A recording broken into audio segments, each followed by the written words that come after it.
buenas tardes, un gusto saludarles, un gusto para mí estar aquí. Para quienes no lo saben, yo soy de aquí de Venado, hace muchos años que no vivo acá, pero siempre es un plus extra de nervios la propia casa.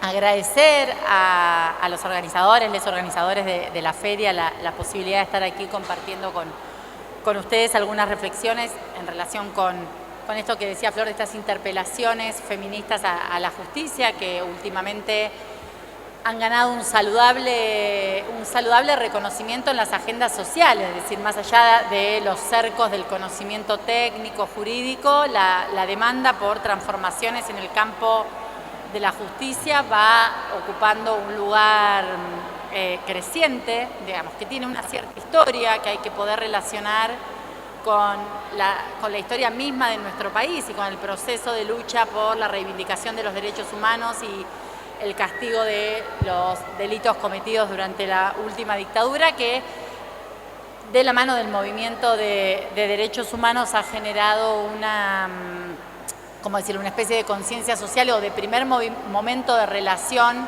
de demanda fuerte por parte de la sociedad hacia sus mecanismos de resolución de conflictos, ¿no? Porque en principio los sistemas de justicia debieran funcionar básicamente como el mecanismo de resolución de los conflictos que una comunidad tiene.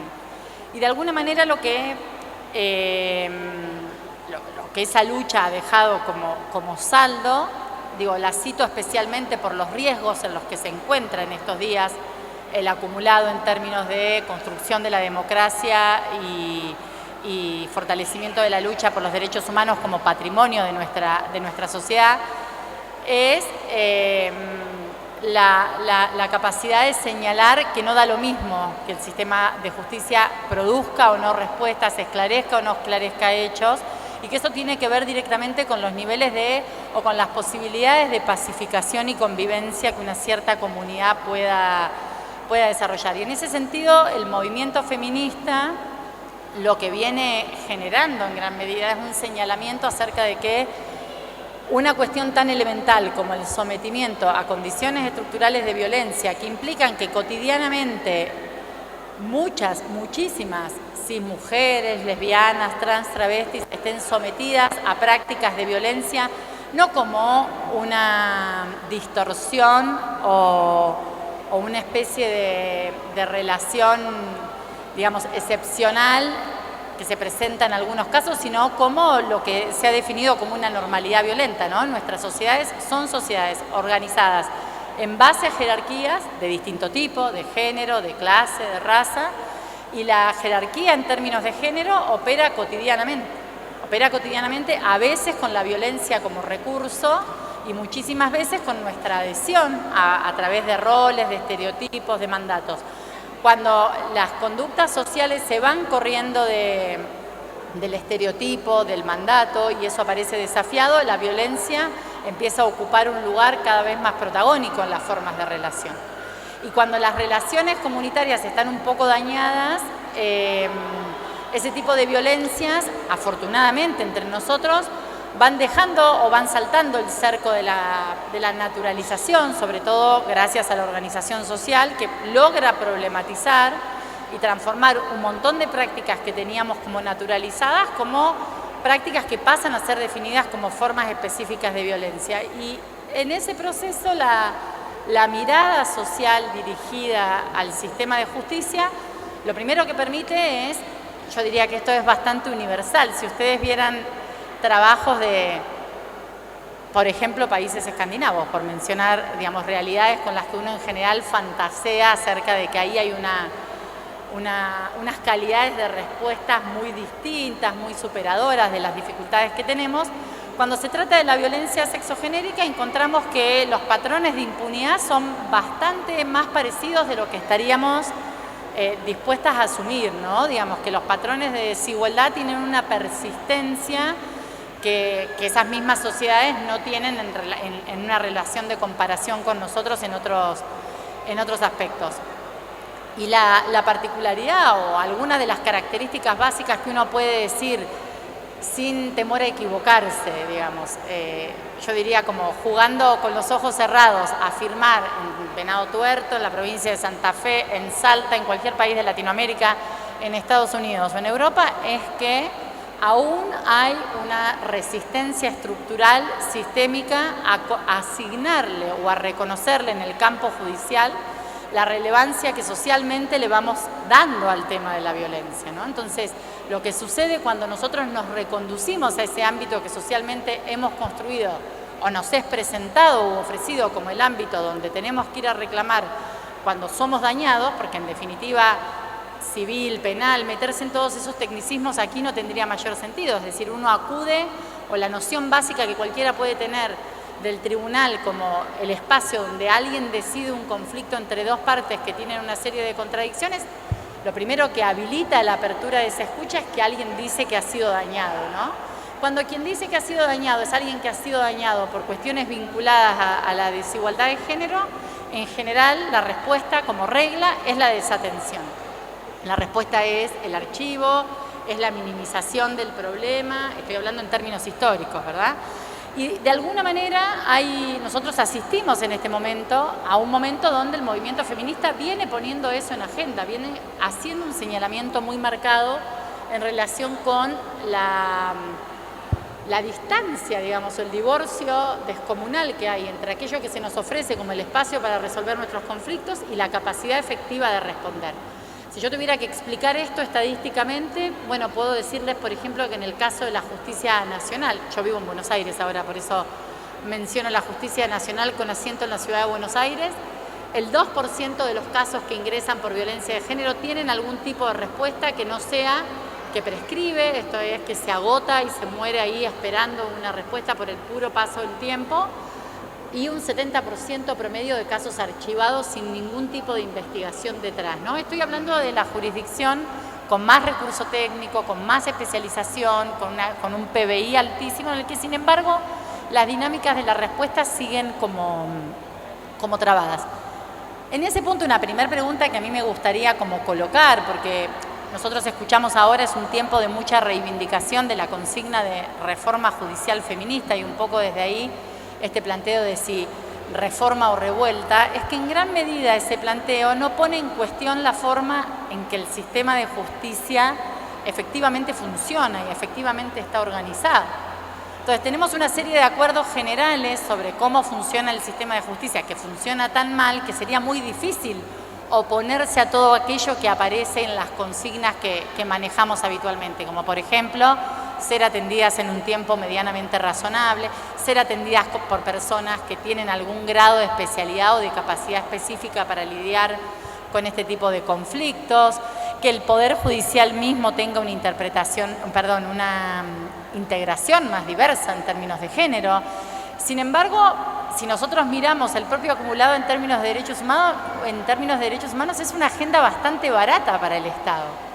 Porque tener una estructura judicial, legislativa, en el Poder Ejecutivo con mayor representación o con mayor paridad de género es una exigencia democrática básica. No hay ahí una profundización en términos de la capacidad de esa estructura para resolver. Lo que en general no ponemos en discusión es qué es lo que el sistema de justicia hace, qué es lo que pasa en un tribunal cuando nosotros vamos. No ponemos en discusión, por ejemplo, que la mayoría de las veces todo tramita en expedientes o en una jerga, en las pocas audiencias que hay, que es ajena a las partes del conflicto, que no comprenden, ni las personas señaladas como acusadas, ni las víctimas comprenden con claridad qué es lo que se dice ahí, y no por un problema de incapacidad, obviamente, de estas personas, sino por un problema de opacidad en el lenguaje, de distancia, que precisamente quien tiene que clarificar el conflicto ofrece. Yo una vez estaba trabajando en un relevamiento sobre situaciones de víctimas en 3 provincias. Y una persona que había atravesado un hecho de violencia de género en Jujuy me dijo algo que me parece que resume con mucha claridad lo que yo podría decir como en una vuelta más larga, ¿no? Me dijo, yo llegué, por supuesto, a denunciar sabiendo lo que me había pasado, porque me pasó a mí. Entonces, tengo mucha claridad con lo que pasó.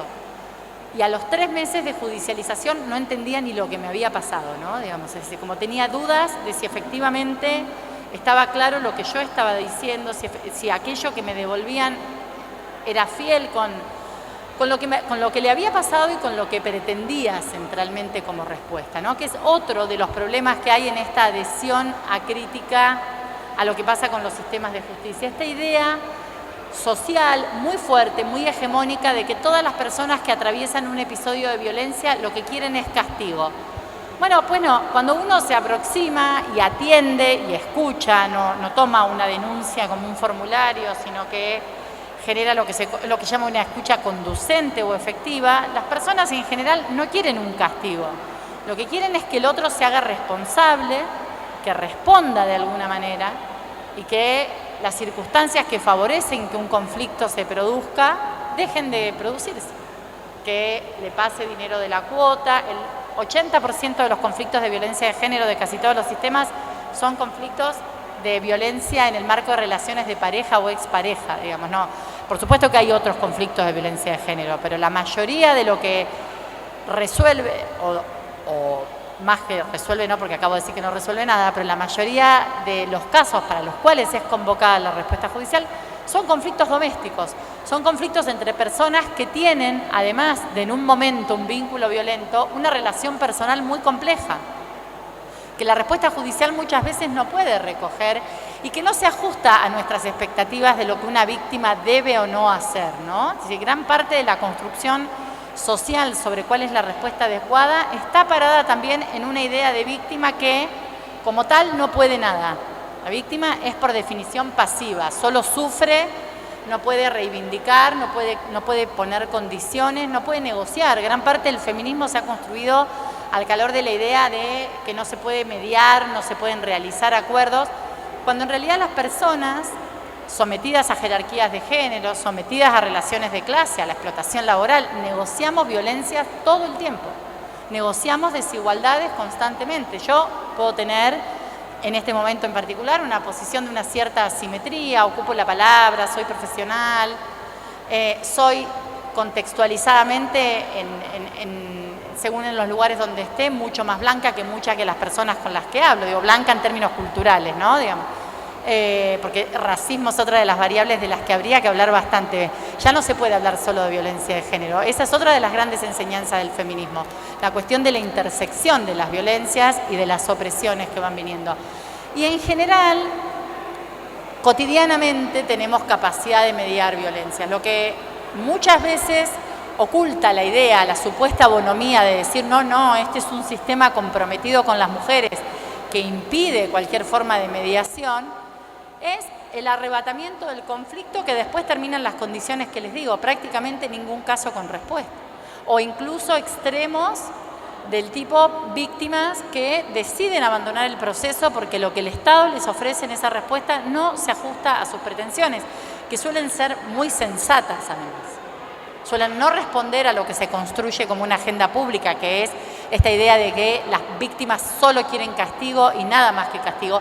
También el movimiento de derechos humanos es un ejemplo bastante específico de eso, porque si bien ahí hay una reivindicación de juicio y castigo marcada a la luz de la impunidad, nosotros tenemos una tradición de no venganza popular, de no agresiones, aun cuando hemos convivido largas décadas de impunidad, teniendo que soportar personas que han cometido verdaderas tropelías en situaciones de libertad, y el reclamo ha sido persistente de responsabilidad, de reparación y de castigo bajo las reglas del Estado de Derecho. Bueno, con las víctimas de violencia de género, cuando uno se aproxima y escucha y no tramita, escucha, no arma un expediente, escucha la demanda y piensa en términos de responder la demanda, generalmente encuentra demandas mucho más complejas que la pura aplicación de un castigo a una persona.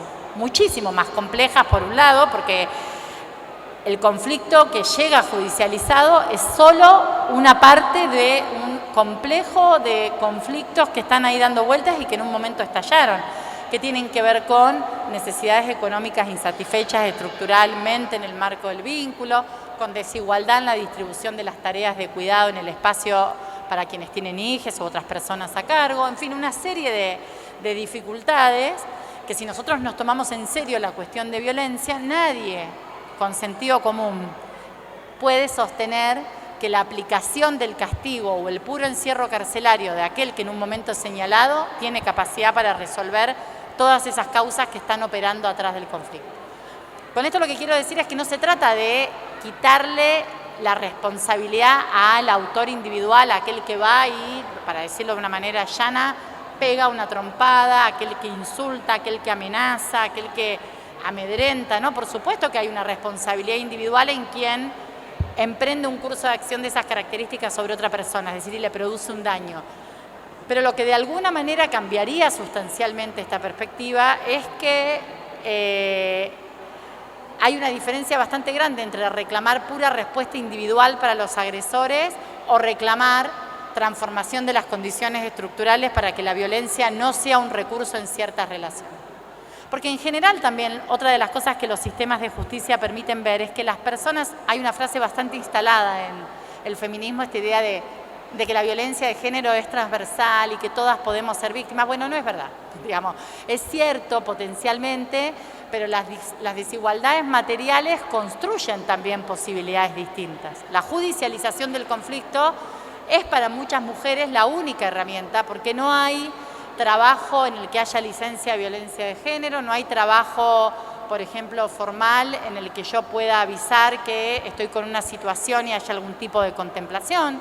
Probablemente estemos hablando de una persona que realiza empleo doméstico, que está en situación de informalidad, que no tiene un contexto social de sostén y de responsabilidad colectiva frente a la violencia, o que no tiene, por ejemplo, no sé, amigas, amigos o una red de sostén familiar que le provea un departamento alternativo al que irse, porque estamos en un país donde la precariedad de la violencia es, lo digo porque en general cuando ustedes o cualquiera que se aproxime con vocación de escucha, la cuestión del estallido de la violencia y de la dificultad de la vivienda y de la dificultad del acceso a la vivienda es la primera demanda que aparece, la de un lugar donde seguir con mi vida sin interacción constante, porque la otra condición es que muchísimas veces estas personas no quieren cortar el vínculo completamente con esa persona a la que han señalado, están yendo al sistema de justicia porque es la única institución, el único mecanismo instalado.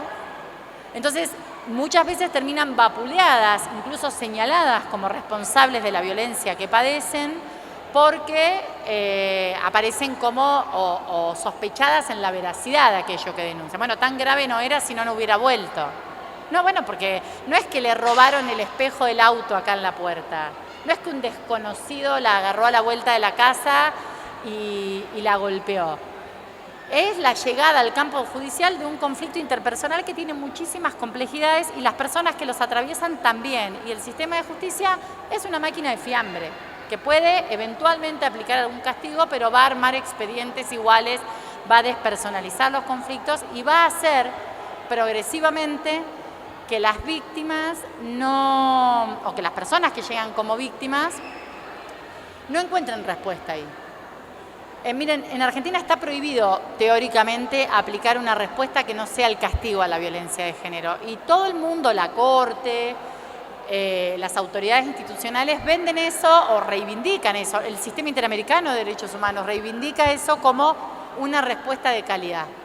Bueno, no vivimos llenos de juicios. Teóricamente todo debería ir a juicio y todo debería resolverse en ese espacio. Y no es que no vamos a juicio solo por estos niveles de ineficiencia estructural, es porque el juicio tampoco es la respuesta que una inmensa cantidad de personas quiere. No quiere un juicio, quiere resolver su problema. Y un juicio no necesariamente tiene que ver con la resolución del problema. Al contrario, es muchísimas veces la generación de un escenario nuevo de conflictos. Pagar abogados, de ir a declarar, de confrontar en una escena pública con alguien que como decía recién, es una persona con la que se tienen vínculos ambivalentes, o de tener que volver a ver a alguien a quien en realidad estás acudiendo a un lugar para no tener que verlo nunca más en tu vida. Entonces lo que te proponen es seguir dando vueltas alrededor de un tipo de vinculación. Toda esta vuelta para decir que gran parte de lo que aparece como consigna de reforma judicial feminista, que se concentra en más mujeres en el Poder Judicial, mujeres que serían profesionales con posgrados y de estratos sociales de ABC1, porque como el Poder Judicial es una corporación en manos de abogados, abogadas como yo, esa reivindicación en apariencia profundamente transformadora es, por definición, elitista y conservadora. Distinto es si propusiéramos, por ejemplo, una reforma judicial que impulse el juicio por jurados para que los conflictos de las comunidades sean conflictos resueltos por los miembros de esa propia comunidad y no solo por los abogados. El Poder Judicial es en gran medida el problemón que es, pues el único poder de Estado enteramente en manos de una corporación profesional. Nosotros no tenemos como democracia ningún otro ámbito de gobierno que esté manejado solo por un tipo de ciudadanos, digamos. En el cambio, en el Poder Judicial sucede eso. Bueno, las reivindicaciones de puro cupo no ponen en discusión esa composición clasista, no ponen en discusión tampoco que el Poder Judicial tiene una estructura verticalizada. Tenemos una Corte Suprema, cámaras, tribunales, jueces de primera instancia, y hay una reivindicación de la idea de pirámide que no tiene nada que ver con la democratización de los vínculos ni con la horizontalidad. Si nosotros, en lugar de tener esa estructura, tuviéramos un mega pool de jueces, una oficina donde todos los jueces pueden atender todo tipo de conflictos, nuestras estructuras públicas tendrían muchísimo más recursos para intervenir. Una estructura jerárquica es una estructura costosísima que no es puesta en duda por este tipo de reivindicaciones. Y la idea de la atención especializada también es un problema, porque por supuesto que los conflictos no es lo mismo un robo que un abuso sexual o que un conflicto interpersonal entre personas que se conocen, no es lo mismo una violencia en un noviazgo adolescente que una forma de violencia, por ejemplo, bastante silenciada, que es, dos voy a decir muy silenciadas. Una es el incumplimiento de la cuota alimentaria. 7 de cada 10 varones no pagan los alimentos de sus hijos. Es así que es bien transversal. Y el sistema de justicia no viene mostrando que la sanción o el proceso judicial sean otra cosa que una situación muy tortuosa para quienes van a reclamar a quien debiera pagarlo la cuota. Y la otra es las situaciones de agresión a las mujeres adultas mayores. Está, si uno mira las estadísticas, en un nivel de crecimiento y que tiene más que ver con la condición de estallido de los sectores populares que no dan abasto con la capacidad de cuidado de personas en el ámbito doméstico, con la falta de políticas sociales que aseguren una forma de relación comunitaria distinta, que con una especie de animadversión hacia la tercera edad o problema moral de repente de las personas hacia los adultos mayores. Tiene que ver más bien con el estallido de las formas de abordaje de los conflictos, que están muy relacionadas con la escasez de recursos materiales. Ninguna de esas circunstancias puede ser abordada con eficacia aunque tuviéramos estructuras judiciales fuertemente feminizadas. De hecho, los fueros de familia suelen ser fuertemente feminizados. La justicia, cuando uno mira la composición de género del Poder Judicial, encuentra acá y en cualquier lugar del mundo que la justicia penal es muy masculina, hay muy pocas mujeres, o cuando mira la pirámide va a encontrar que cuanto más alto el cargo, más masculinizada la estructura, cuanto más bajo el cargo, más feminizada. Ahora, en la justicia de familia eso no sucede, porque como la familia es un asunto de las mujeres, ahí circulamos con un grado mayor de participación. Bueno, funciona tan desastrosamente como funciona la justicia conformada enteramente por varones. Entonces, en ese sentido es que digo que muchas de las consignas reformistas son profundamente conservadoras. No discuten quién resuelve los conflictos, no discuten la forma de la organización judicial y no discuten cómo aborda esa estructura judicial los conflictos. No discuten la cultura del expediente, no discuten la falta de diversidad en el tipo de respuesta. Las feministas reivindicamos la heterogeneidad, reivindicamos la lucha contra toda forma de binarismo o maniqueísmo para comprender la realidad, y las formas de castigo sí o no son profundamente maniqueas. Un sistema centrado en el castigo no permite, por ejemplo, conversaciones en las que alguien pueda decir esto es cierto y puedo atribuir razón a esta parte del asunto, pero esta otra parte que esta persona está diciendo también tiene algo de razón. Y es raro pensar en la eficacia de la gestión de cualquier conflicto sin conferirle voz a todas las personas. Lo mismo pasa con el escrache como práctica popular, que en definitiva es la apropiación de la práctica punitiva del Estado, el puro señalamiento, aun cuando uno puede entender la emergencia del escrache como una respuesta de hartazgo frente a la impunidad, digamos, no. Yo no digo que en todo momento y en toda circunstancia el escrache esté mal, lo cierto es que tampoco es una herramienta de transformación. Es una herramienta de la que solo podemos valernos en cierto momento, cuando la correlación de fuerzas nos da un poco, para señalar y pedir la expulsión o el exterminio simbólico, social, de aquel que es señalado. Y que por supuesto no puede ser escuchado, ¿no? Porque si alguien que es escrachado decide hablar, es inmediatamente impugnado. Y si alguna persona del entorno social dice, bueno, escuchemos, es inmediatamente señalada como cómplice, ¿no?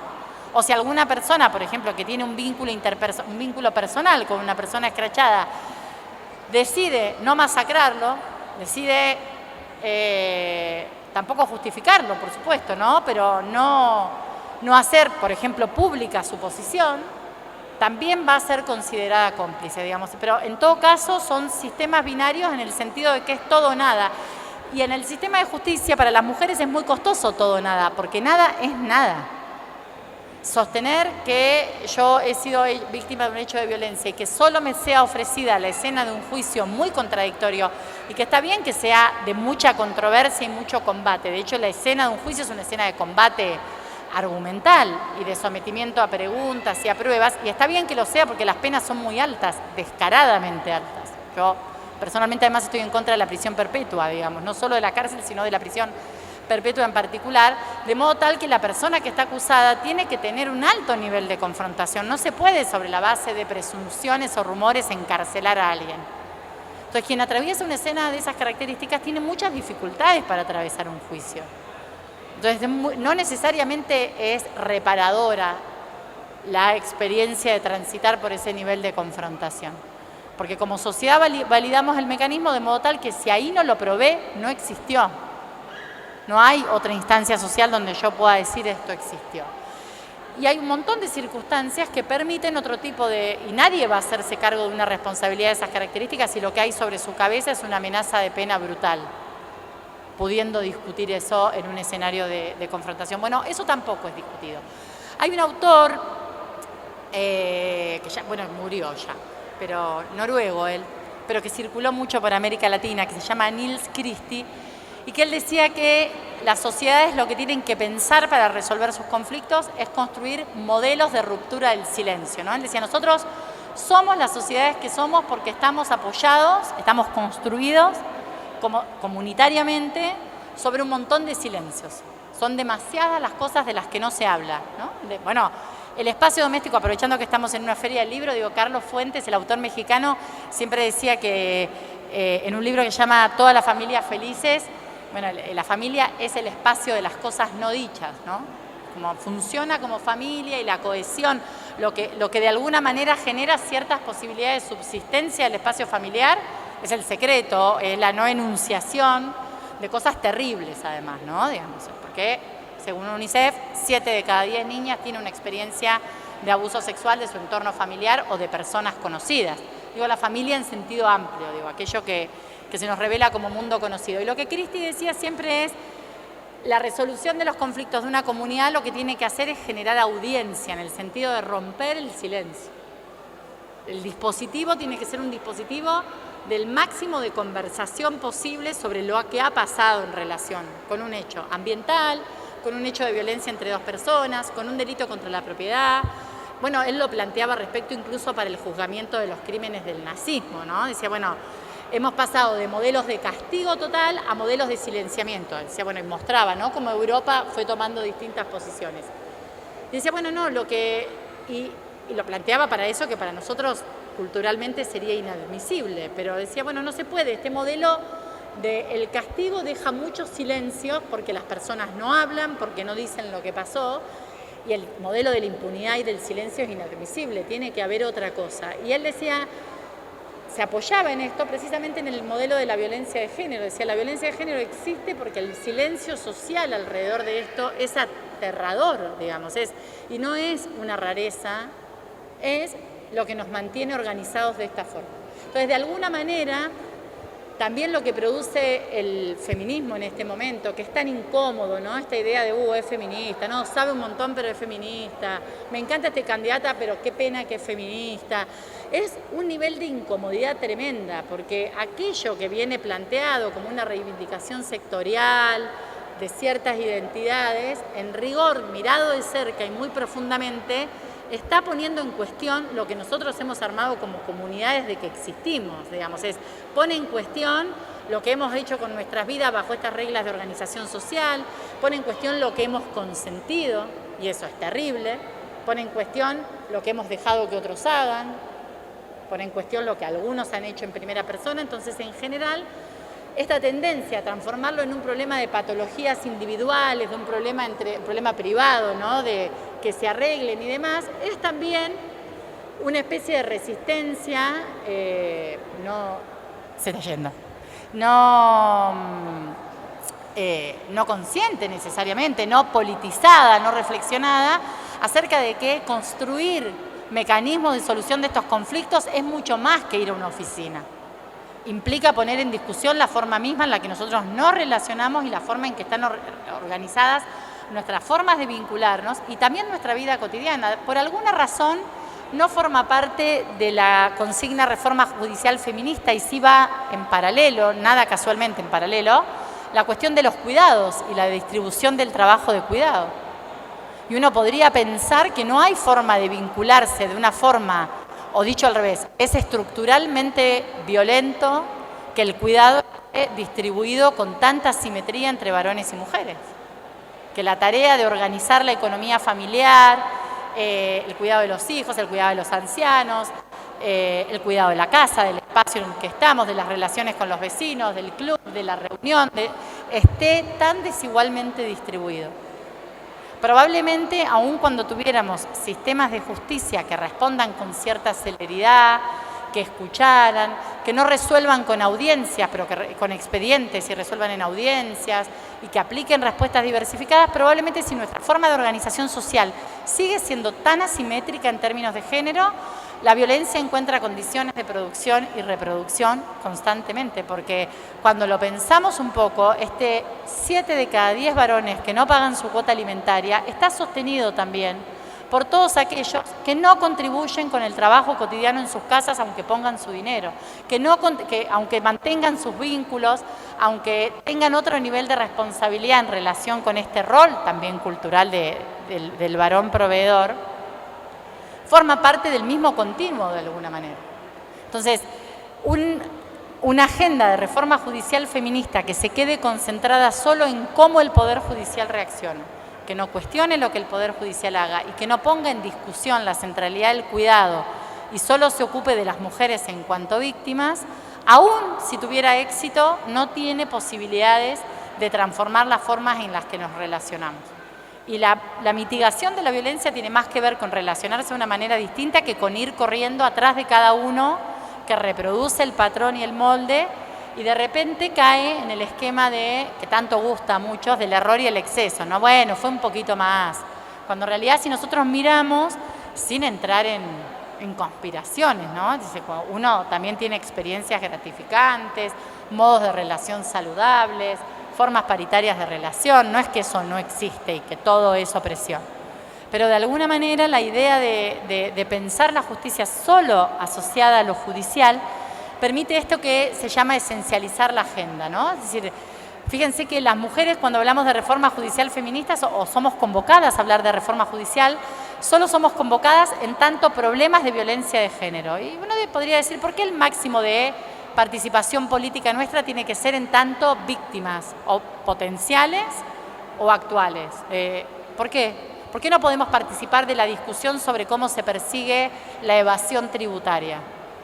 ¿Por qué solo somos convocadas a discutir cómo se va a organizar el aparato de persecución frente a la violencia doméstica? Que además nos van a decir cuando digamos, no, mira, la verdad es que lo que me propones no resuelve porque, por ejemplo, mi marido es policía y resulta que la denuncia ha valido que le descuenten el 30% del salario, así que lo que era invivible se volvió un infierno ahora. Te agradezco, pero no. ¿Por qué solo en esas condiciones podemos ser escuchadas? Y no, por ejemplo, en términos de qué organización institucional queremos. ¿Por qué, por ejemplo, la mayor parte de las mujeres, ustedes saben, este país está sostenido sobre el cuerpo de las mujeres, son cuidadoras, la mayoría de los hogares tienen madres jefas de hogar, no pueden discutir el modelo de la violencia policial y el modelo racista policial que le cae a sus hijos, que los mete presos, que los privilegia como objeto de persecución y que finalmente las vuelve a sobrecargar. Porque les invito a que vayan a cualquier institución penitenciaria y van a ver que la cola eterna de personas que visitan son mujeres, de personas que suplen lo que el Estado no cubre en el espacio carcelario para esas personas que en su inmensa mayoría ni una oportunidad han tenido, son mujeres. Y que vayan a una unidad de mujeres y vean qué pasa en la fila, es cortísima y también son mujeres, no hay varones. Ni es muy larga, es corta y además solo son mujeres. Entonces, en general, la posibilidad de discutir la idea de justicia relacionada con el cuidado y más allá de la condición de víctimas es también la posibilidad de pensar de una manera bastante más política, como ciudadanas y no solo como víctimas. El modo en el que la conversación ha avanzado, por supuesto que es valioso, no da lo mismo tener que no tener una ley que reconozca que la violencia de género es una violencia. Por supuesto que sí. Por supuesto que no da lo mismo tener oficinas especializadas que no tenerlas, tener escucha que no tenerla. No se trata de eso. Se trata sencillamente de que la forma en la que estamos construyendo la demanda es muy conservadora y nos da voz en la medida en que podamos mostrarnos heridas o potencialmente en posición de ser heridas y por lo tanto ser victimizadas. Porque si nosotros nos mostramos muy reivindicativas, en general las estructuras judiciales no nos creen.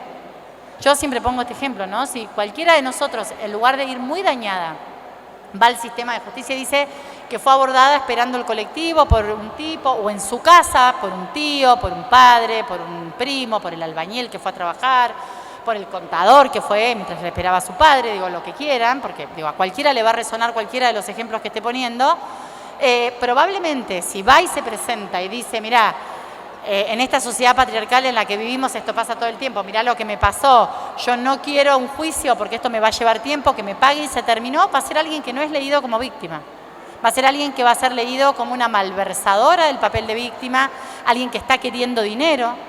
De hecho, hay cantidad de víctimas que lo que piden son reparaciones económicas y hasta hay sectores del feminismo que cuestionan la validez de la reparación económica como si este mundo no fuera capitalista y como si las personas agredidas no necesitaran dinero también para reparar su situación de agresión. Por ejemplo, para no invertir sus recursos en una terapia y gastárselo en lo que tengan ganas y que eso sea pagado por quien ha producido un determinado daño. Bueno, en general no vamos a ser leídas como víctimas si ostentamos ese nivel de autonomía. Una víctima, por definición, no tiene autonomía. No puede decidir, no puede hablar.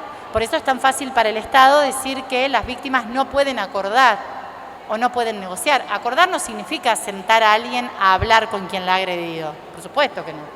Pero hay un montón de mecanismos para generar respuestas mediadas o de acuerdo que son mucho más satisfactorias que la pura confrontación. Lo que pasa es que poner a alguien en capacidad de acordar también reivindica su profunda politicidad y reivindica su autonomía, su poder de decisión sobre lo que quiere hacer con su vida y pone en entredicho que sea víctima. Si en lugar de esta situación que les dije, la persona que ha sido agredida de esta manera va llorando, dice que no puede con su vida, que no puede salir a la calle, que tiene episodios de pánico, que por supuesto sucede, no estoy diciendo que eso no sean síntomas muchas veces relacionados con la experiencia de victimización, tiene chances automáticas de ser leída como víctima. Si ustedes piensan, el juicio de la manada en España, pero un montón de juicios en este país, una de las cosas que los jueces le reprochaban a esa joven, que fue abordada por 5 tipos con los que se fue, porque estaba en una fiesta con otros varones, se fue de fiesta con 5 amigos, que no es lo mismo que querer consentir relaciones sexuales con 5 personas. Y estaba ostensiblemente intoxicada, por lo cual lo que podemos decir, sin ser machistas, es que ninguna de esas personas puede decir que sabía que ella consintió sin estar intoxicada. Bueno, pues bien, lo que ese tribunal le reprochó es que ella, después del hecho, siguió usando su Facebook y seguía con una vida normal, ¿no? Porque una buena víctima, ¿qué hace? Se encierra, se quiere suicidar, se avergüenza de sí misma, se avergüenza de su sexualidad, cree que el problema es ella, se tortura preguntándose dónde fracasó, porque estamos socializadas para evitar la agresión. El sistema de responsabilidad coloca en las víctimas de agresiones de género y de agresión sexual la responsabilidad de la evitación. Enjuicia antes cuán competente fuimos para evitarlo, qué hacías ahí a esa hora, por qué fuiste, subiste a la casa. Todos lo hacemos, es la forma social que tenemos, ¿no? Cuesta bastante desembarazarse de esa forma de pensar el asunto. Incluso lo hacemos por supervivencia. De alguna manera, esos cuidados hay que tomarlos. Por más concientizado que uno esté acerca de lo profundamente sexista, misógino que es eso, bueno, nadie diría que mañana va a recomendarle a un adolescente que se suba en bikini a un tren, por ejemplo, digamos, porque independientemente de que pueda reivindicar su derecho a hacerlo, sabe que tiene que tomar una serie de cuidados porque las asimetrías con las que vivimos no le permitiría transitar sin exponerse demasiado su reivindicación autónoma. Bueno, el sistema de justicia funciona más o menos de la misma manera. Y cuando nuestras reivindicaciones son solo para ser leídas como víctimas, son profundamente desmovilizadoras en términos del ejercicio de nuestra autonomía. En general, donde esto se ve muy claro, no tengo reloj, entonces no sé cómo estoy de tiempo. Es en el ejemplo del trabajo sexual, ¿no? Yo voy a ser muy explícita con esta posición que tiene muy mala prensa en muchos sectores del... 5 minutos, ok, con esto termino. En muchos sectores del feminismo, pero esta idea de que quien decide ejercer el trabajo sexual nunca y bajo ninguna circunstancia ejerce esa decisión con libertad y con autonomía. Bueno, esa es una lectura que pueden hacer algunas personas en primera persona, puedo tener yo una lectura moral que me puede parecer, pero cuando tengo personas organizadas que me están diciendo yo me reivindico como trabajadora, quiero ser reconocida como trabajadora, no como víctima, porque la falta de reconocimiento como trabajo lo único que me ofrece es que me diga víctima de trata y me pone la policía encima y que no me permite señalar prácticas de corrupción, no me permite denunciar a quien incumple un contrato que yo hago por determinado servicio sexual. En principio, lo que estoy poniendo en discusión de una manera bastante clasista en general, porque hay formas y formas de la prostitución que complican, es la posibilidad de que las personas puedan ejercer autonomía. Y en sociedades ordenadas jerárquicamente como las nuestras, la única jerarquía no es la jerarquía sexual. La jerarquía económica también pesa y todas nosotras, todo el tiempo, estamos mediadas por esas jerarquías y tomamos decisiones con un montón de condicionamientos. Entonces, prometer para algunas personas determinadas condiciones ideales de ejercicio de la autonomía y privarlas de la voz y de la posibilidad de decir qué es lo que quieren para su vida en las condiciones en las que viven, entre otras cosas, privarlas de la posibilidad de decir con claridad que la solución de sus problemas no es aplicarle un castigo, un dolor, encierro a otro, sino transformar las condiciones en las que ella y el otro viven. Ustedes podrían ver generalmente cantidad de casos que están centrados en vínculos de violencia en el marco de relaciones atravesadas por el consumo problemático, donde las mujeres que denuncian dicen, mira, lo que necesita es un tratamiento, lo que necesita es no desbordarse, no es la misma persona en una circunstancia que en otra, no encuentran nada parecido a la respuesta en la promesa de cárcel para esa persona. Por supuesto, las cárceles son auténticos campos de concentración, no son centros de entrenamiento de la tortura. No hay experiencias carcelarias sin violación a los derechos humanos. Con esto termino. De eso también tenemos que hacernos cargo cuando reivindicamos el encierro carcelario como respuestas para las violencias que padecemos, porque hay una especie de, por lo menos para mí, de problema ético bastante grande en proponer que la justicia de mi reclamo justifica la violación de los derechos de otros. De eso también tenemos bastante para aprender del movimiento de derechos humanos que estamos con la posibilidad de defender con bastante elocuencia y contundencia la semana que viene. Pero de alguna manera la invitación no es a tirar por la borda las conquistas que hemos sabido conseguir, sino a veces a no encandilarlos con lo que ya tenemos, sino acercarnos un poquito más críticamente a aquello, sobre todo, que nos es concedido de izquierda a derecha con tanta comodidad. Se llenó de varones, de funcionarios, del color político que quieran, proclamando reforma judicial feminista. Bueno, hay que sospechar cuando el Estado, con tanta tranquilidad, con tanta naturalidad, los factores de poder abrazan la agenda de un movimiento de emancipación.